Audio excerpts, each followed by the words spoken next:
Programa Novo Alvorecer, trazendo boas novas para você. Uma realização Assembleia de Deus de Caratinga. Meus irmãos, que a graça e a paz do nosso Deus esteja com você mais uma vez. Bem-vindo ao programa Novo Alvorecer, uma realização da Igreja Assembleia de Deus, Templo Central, em Caratinga, Minas Gerais. Mande uma mensagem aí para um amigo, anuncie que o programa está começando, para que outras pessoas também tenham condições de serem abençoadas através da nossa programação. Você que nos acompanha pela internet, compartilhe aí o nosso programa, divulgue o nosso canal para que outras pessoas também possam ser alcançadas. Nós vamos a um rápido intervalo e nós voltamos já já para nós comentarmos aqui o conteúdo da lição de Escola Bíblica Dominical.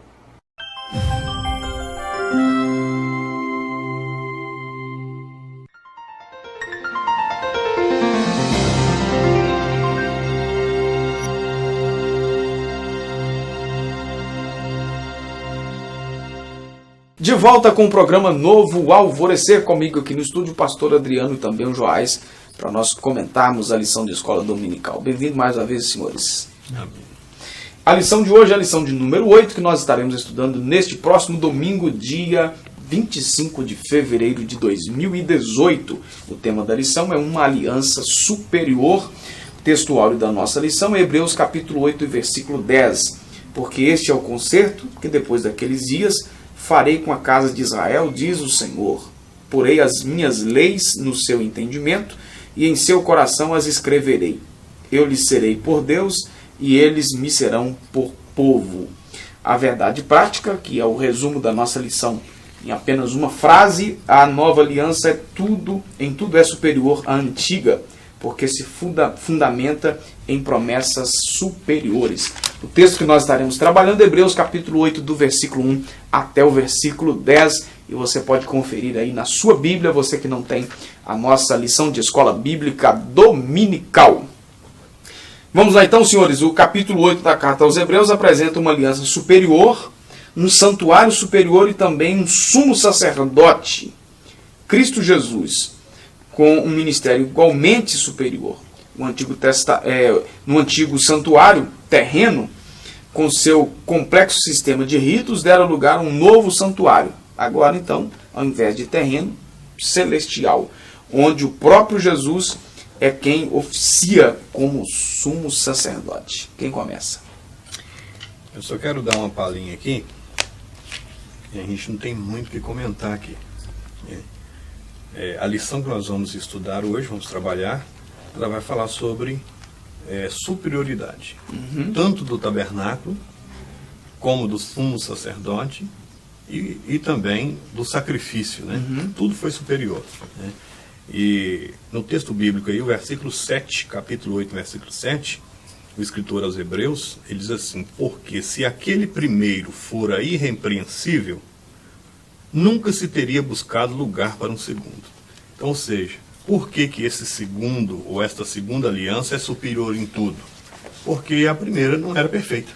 Certo. Se tivesse sido perfeita, não teria necessidade de um substituto, né, de um segundo, né, de uma segunda aliança. Né? Então, se aconteceu ali a segunda, é porque a primeira foi falha. Certo. Então, como introdução, eu quero deixar por aqui. Vê o Joás aí.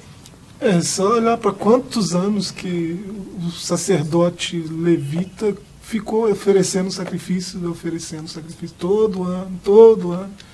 Quantos sacrifícios, né? Quanto sangue derramado e não resolveu o problema, né? Deus proveu um sacerdote superior, um sacrifício superior e resolveu o problema de uma vez por todas, né? Não precisou. Certo. Aqui, pastor Adilson, o último versículo também da leitura bíblica, versículo 10, arremata bem, né, que foi o textual, né? Porque este é o concerto que depois daqueles dias farei com a casa de Israel, diz o Senhor. Porei as minhas leis no seu entendimento e em seu coração, e as escreverei, e eu lhes serei por Deus, e eles me serão por povo. Né? Então nós vamos discorrer melhor sobre isso durante a lição, nos tópicos e subtópicos, né? Mas uma das características da lei antiga, que ela era externa, né? Era escrita em tábuas, e aqui você vê uma promessa do Senhor que colocaria essa lei no coração. Certo. Continuando aqui, então, o primeiro tópico da lição, o santuário superior. Aí três subtópicos subsequentes aí, pertencente a uma dimensão também superior. Já no finalzinho desse comentário, o autor coloca que foi no santuário celestial que Cristo entrou para oficiar como sumo sacerdote em nosso favor. Para o escritor aos Hebreus, esse tabernáculo é o próprio céu, que é chamado de verdadeiro tabernáculo por pertencer à dimensão celestial. Ou seja, que é uma dimensão superior, então, à dimensão terrena. Eu estava conversando com o Joás aqui em off, e falávamos, né, que, por exemplo, esse subtópico aqui, a gente não tem muito o que falar dele, né? Entramos aqui na superioridade do tabernáculo do santuário. Sabemos que no Antigo Testamento foi instituído por Deus, Moisés construiu.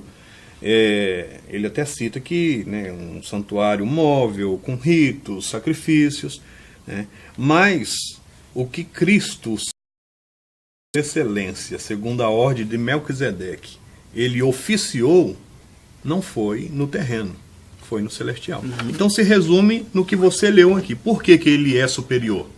Porque se deu no campo celestial. Agora, o próprio texto aí de Êxodo 25, né? Que Deus vai dar um modelo para esse tabernáculo. Deus vai dizer detalhes, mínimos detalhes do que tem que ser feito. Era tão minucioso que quem foi construir teve que receber de Deus uma capacitação diferenciada. Eu até preguei, acho que você estava até aquele dia lá em Santa Cruz, né? Eu até fiz uma certa analogia, né? Que Deus, ele prometeu, ele desejou vir morar no meio do povo de Israel, né? Lá no Êxodo 25 ele fala sobre isso, né? Olha, né? Construa porque eu quero morar no meio de vocês.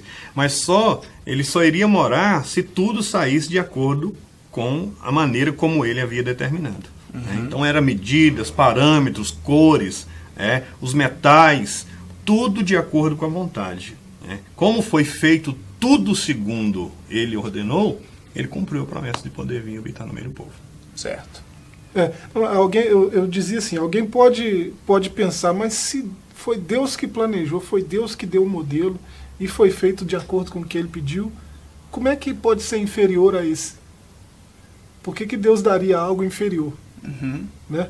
A gente não pode esquecer que a revelação de Deus para o seu povo é progressiva. Né? Então, o escritor dos Hebreus, ele começa esse capítulo 8, a suma do que temos dito, né? Então, assuma. Agora fechou a revelação. Né? Deus vai se revelando. Agora gradativamente, né? Mas, na verdade, se nós não era inferior, assim, Deus... No sentido de que não tinha valor, né? Mas é porque Deus queria apontar para algo muito Sim. maior. Sim, mas realmente esta era a função. Mas se nós formos olhar, apesar do modelo ser divino, né, foi feito com material terreno, o sacerdote era humano, e se você for olhar, são coisas falíveis, mas aquilo apontava para algo infalível. Né? Então, eu entendo que seria inferior no sentido que tudo aquilo era feito com base aqui na Terra. Né? Ou seja, daqui, exemplo de lá, modelo que Deus deu, mas os materiais eram da Terra. Né? Fechou. Possuidor também de uma natureza superior, o santuário terreno, mesmo tendo sido construído com objetos metais preciosos, não era o verdadeiro tabernáculo, mas apenas um modelo do verdadeiro. É o que acabou de ser dito aí. Então, para quem nos acompanha aí, tem muita gente que às vezes até prepara a aula de acordo com o que nós às vezes falamos aqui. Aí, para finalizar aqui, o autor coloca que o santuário terreno era por natureza temporal, figura do verdadeiro santuário que é espiritual e eterno. Foi nesse santuário que Jesus se tornou ministro do santuário do verdadeiro tabernáculo. Hebreus 8:2. Está bem explicado aqui. Certo? Então, para finalizar aqui o tópico, ele é também possuidor de uma importância superior. O autor destaca aqui algumas coisas aqui, quando feita essa comparação entre o tabernáculo terreno com o celestial, né? Aí ele coloca que primeiramente o tabernáculo propiciava as condições necessárias para manter a comunhão no relacionamento com Deus. No tabernáculo celestial, essa condição é plenamente satisfeita. Em segundo lugar, o tabernáculo era garantia da presença divina no meio do povo. No celeste, habita a plenitude da divindade. E em terceiro, o tabernáculo revela a permissão, ou melhor, a perfeição e a harmonia do caráter do Senhor, vistas a sua arquitetura, tais como as gradações de metais e, enfim, os materiais. Mas tudo isso era apenas uma sombra da perfeição e harmonia do tabernáculo celeste que haveria de se manifestar. E no nosso caso aqui, para nós, já se manifestou. Isso aí, muito bacana, né? Essa última aqui, por exemplo, né, a questão dos metais gradativos, você vai ver que a bacia lá fora começa com bronze. E o ouro estava lá dentro do... Prata, bronze. Lá no Santo dos Santos. A porta de madeira, de tecido. Isso aí, né? Então, foi assim de forma gradativa. O altar era de bronze, a bacia da água para lavar o sacerdote se lavar era de bronze, né? Aí você já entra para o lugar santo, você vai ver o candelabro de ouro, você vai ver finalizar lá dentro com a arca da aliança, que simbolizava a presença de Deus, né? Com ouro também. Então, ou seja, tudo aquilo era apenas sombra, né? Apontando para algo não temporal, mas eterno. Uhum. Sombra do que é perfeito lá no céu, né? Isso aí. Isso aí. Fechou? Inclusive João lá no Apocalipse, ele fala que viu o santuário celestial. Né? Esse santuário que cremos nós, né, pelas promessas que também são superiores, da qual nós fazemos parte agora, que nós, né, visualizaremos ele. Né? A igreja será arrebatada, né, e cumprindo assim a promessa do Senhor para nós. Isso aí. Fechou? Tá certo. Nós vamos dar uma rápida pausa. Rapidinho mesmo. A gente volta já já para nós darmos a sequência a esse assunto tão importante.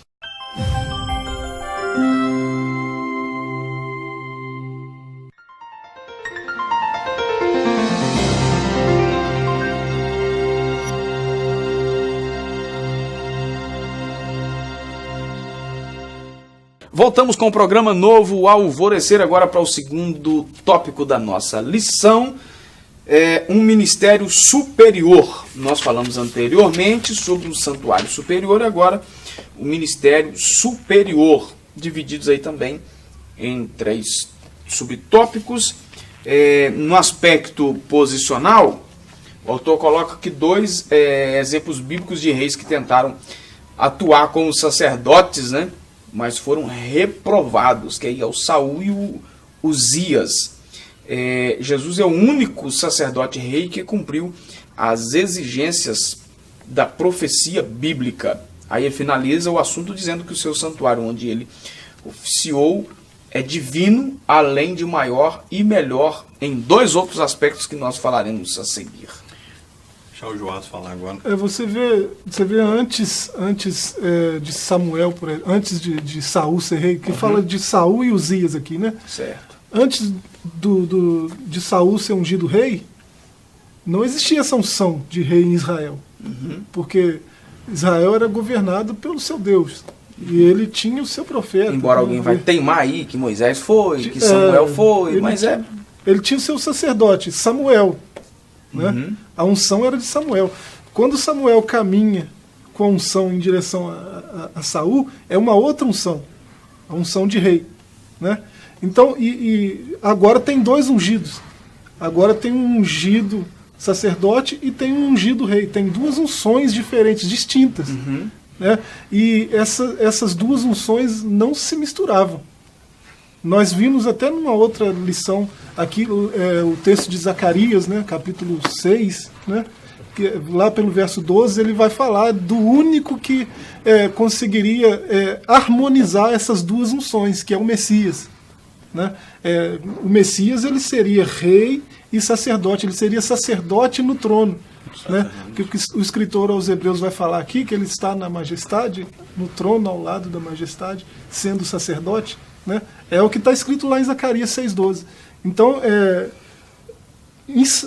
você vê Samuel e vê Saul, quando Saul resolveu oficiar, ele resolveu entrar na unção que não era dele. A unção dele era de rei.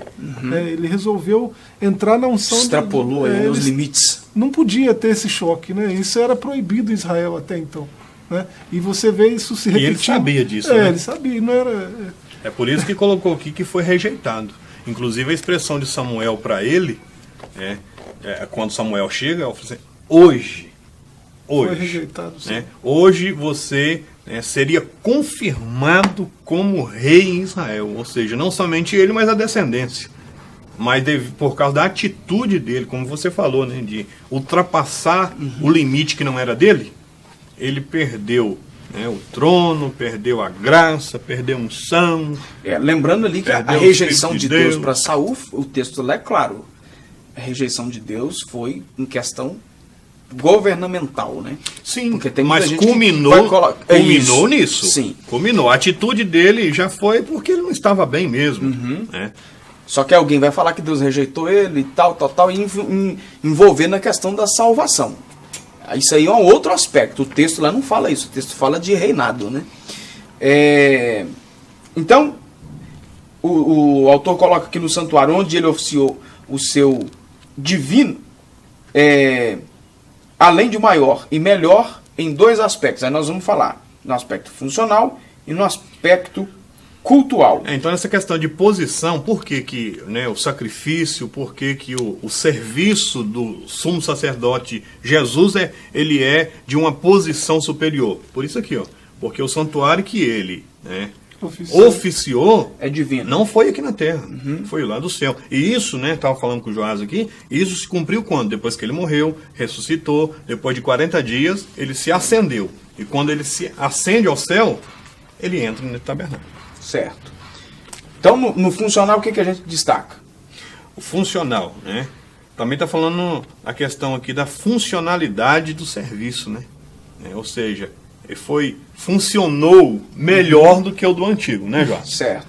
De uma funcionalidade superior também. Tanto que foi um ofício só, resolveu. É isso aí, acabou o problema. Ano que vem não vai voltar É igual o Joás falou aqui há pouco, feito. né? Quantos sacrifícios foram feitos até aqui? Milhares. Milhares. Todo ano tinha que repetir. Agora, aqui foi, né, de uma funcionalidade tão superior que um só. Resolveu o problema. Também no aspecto cultual. E aí? Vai lá agora, Joás, você. O culto, assim, na nossa ótica, parece até um culto meio estranho, né? Aquele monte de sangue, aquela bicho morrendo, aquela coisa toda, parece um culto estranho, né? Um culto meio esquisito. Macabro. Mas por aí. Você vê que o culto agora tem um aspecto muito, né, muito superior até nisso, até nesse aspecto assim de, né, estético. Paulo vai falar melhor, vai falar que agora é um culto mais racional, né? E de sacrifício vivo, né? Não morto, né? Lá em 1 Coríntios 5, né, ele fala que foi um sacrifício, ele ofereceu um sacrifício, né, vivo. Né? Então, nesse aspecto aqui, né, de culto, era tanta coisa tanto ritual, uma ritualística pesada, né, um ritual pesado, né, aquelas coisas repetitivas, aquela coisa toda. Agora é um culto vivo mesmo, o culto sou eu, né? O culto acontece em mim, né? E é o tempo todo. Com a minha vida eu estou cultuando ao Senhor. Na verdade, o culto saiu, né, de uma atmosfera física e entrou numa atmosfera espiritual, né? Que seria o adorar em espírito e em verdade, que Jesus falou. Jesus falou para a mulher, né? Aonde que é? É lá com os rituais de lá ou é aqui com os rituais daqui? Falou, não, nem aqui, nem aqui. Não é nada disso. Deus está à procura de verdadeiros adoradores que adoram o Pai em espírito e em verdade. Isso aí é bonito demais. E aqui, ó, ele termina dizendo, né, nesse aspecto o sacerdócio de Cristo também é superior, porque a sua atividade cultual era, né, também superior, visto que ela não foi realizada no santuário aqui na terra, né? E sim também no santuário celestial. Então, essa questão do culto também, ela se torna superior, além de que nós falamos, nesse sentido também que o santuário é celestial. Tá certo. Segura aí só um pouquinho. Você de casa, nós vamos ao último intervalo do programa de hoje. Nós voltamos já já. Não saia daí.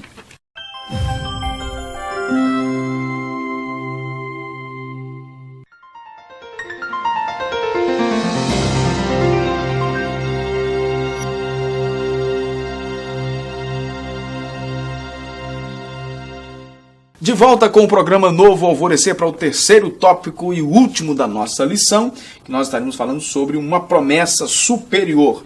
Falamos aí sobre o ministério e também sobre o santuário e agora sobre a promessa superior. No primeiro subtópico, uma aliança fora escrita em tábuas de pedras, revelando assim o seu lado exterior, né? Agora a nova aliança, a lei divina, não mais seria escrita em tábuas de pedras, mas no coração. E aí? Havia uma promessa já, né, Joás? O Antigo Testamento. Jeremias. Ezequiel capítulo 36. Ezequiel falou: tirarei de vocês o coração. Coração de pedra, colocaria um coração de carne, né? Derramarei sobre vós o meu espírito. Jeremias 31 também, né? Nesse mesmo sentido aí, né? Que em Jeremias 31 Deus até começa confirmando a aliança que ele fez lá com Abraão, ele confirma a aliança dele com o povo de Israel, né? São meu povo ainda, ele fala isso lá em Jeremias 31. E ele fala que quando eles fossem restaurados, a gente entende que isso é uma promessa lá para o milênio, né?